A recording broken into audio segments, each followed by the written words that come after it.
السلام علیکم. تعلم لغه افغانستان عربي زده کړه په پښتو او دري ژبو کې. حدادون پښتو آهنګر دري آهنګر. دویم کهربائیون معنا برقی دري کې برقی. دریم فلاح بزګر یا دهقان فلاح دري مزرعدار. څلورم جزارون معنا قصاب دري کې قصاب.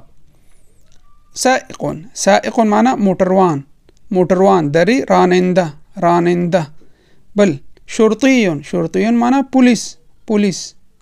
بل طباخ معنا آشپز. حلاق معنا نائی سرتراش. بقال دکاندار. بناء خټګر یا ګلکار. سباک پایپکار. هیله کوم یوټیوب چینل سبسکرایب د زنګ علامه کړئ او لوکي کړئ ویډیو لایک کړئ. السلام علیکم.